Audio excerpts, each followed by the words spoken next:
Understand one fact to overcome your back pain. Hi, my name is Tommy Brennan. I'm the owner of the Pain and Performance Clinic based in Lucan, Dublin.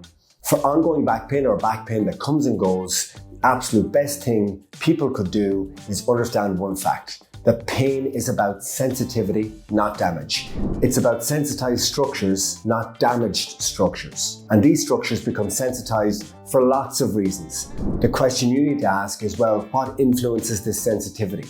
What can make my nervous system overly sensitized to where I experience back pain? What is it? Why is this happening? And what can I do to help this? That's what we're going to cover in this video. If you like this content, please support the channel by liking this video and subscribing to the channel. When you look at the evidence, you see that back pain is a problem of the nervous system. In some cases, structure is important. But even though that's very rare, it's the main focus in healthcare. What has your experience with doctors, physios, chiropractors been like? We try to find stuff that's wrong and put a label on everything and make up this little story that I found all of these things that are wrong and that's why you have back pain. Your weak core, anterior pelvic tilt, you're breathing incorrectly, walking incorrectly, one leg is shorter than the other, it's your flat feet, you have the wrong chair and you need a new mattress. Complete and utter nonsense. So what do we know about back pain? The current understanding of back pain shows that what contributes to back pain is your response to pain.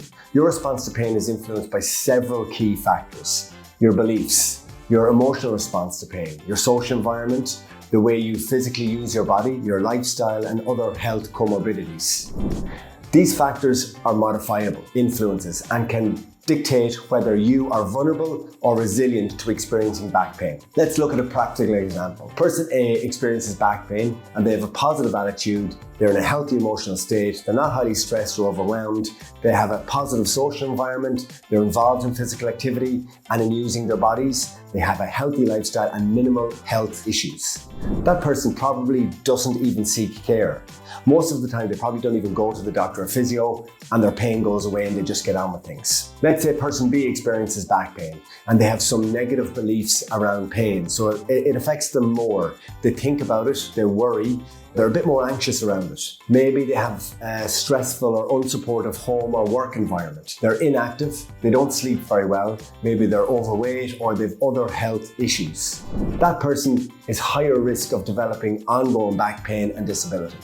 So it's a combination of all of these factors. And here's the major issue. Most current care is driven at the structure, where care really needs to focus on these factors that we have just mentioned. And these aren't near as easy to deal with. It's so much easier to measure uneven hips or your pelvis being tilted and so on, than listen to someone's story and help them navigate the challenges around addressing sleep, exercise, and stress management. That is so far removed from the commonly held beliefs of patients and healthcare professionals. It's mostly about structure and that back pain means something is damaged, some tissue, a disc or ligament or the pelvis is at fault, where it needs to be dealt with much closer to how you think about a headache. That makes people think, I'm tired, I'm a bit run down, a bit stressed. Most people don't get a headache and think they have a brain tumor. Back pain is the same.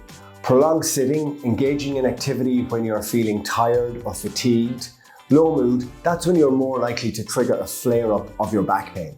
But the commonly held beliefs are that back pain is caused by injury or it's a weak core, something out of alignment, you've lifted something up incorrectly, you let your back round, and now you need to protect these damaged parts. And when healthcare professionals start telling you that back pain is because something is damaged, it makes people worried, makes people protective. They start behaving differently, they tense their body, they start avoiding things and activities. And a big predictor of back pain is fear and worry and overprotection of your back. Stiff, rigid movements, and excessive unnecessary muscle guarding around your back and your trunk area. So to summarize, the predictors of ongoing low back pain and disability are: number one, a negative mindset around it.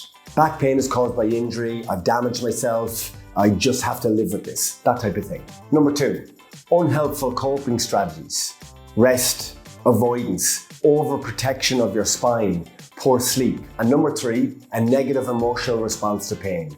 Living with a pain-related fear and hypervigilance and high levels of distress. This often creates a vicious cycle. If you respond to pain by worrying about it, fearing it and guarding it and avoiding activity, you can get trapped. Whereas what should happen What does good care look like? We can put it into 3 steps. The first thing that needs to happen is to find out what you're thinking about your back. This has to happen because who knows what you've been told.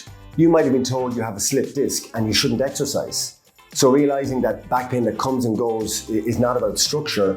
The pain is multidimensional with lots of factors influencing how sensitized these structures are. It's going to be a huge change. The next thing that needs to happen is to find out what's important to you in your life. What do you miss being able to do? What do you want to get back doing? And the third thing is to focus on the factors that we can change. We can't change what your MRI scan says, but we don't need that to change in order for you to get out of back pain. We can help you understand this better, which takes some of the fear away and then help you to move differently, help you to improve your confidence around your back, help you address some of the lifestyle factors that can impact your pain. Changing some of your behaviors will lead to you changing your beliefs about your back pain. Overcoming back pain is a behavioral approach. The fixing is in the doing. Change your behaviors and you'll change your beliefs, and that's often key to overcoming back pain. If you have any questions or we can help you in any way, feel free to comment below and we'll happily get back to you. Thanks.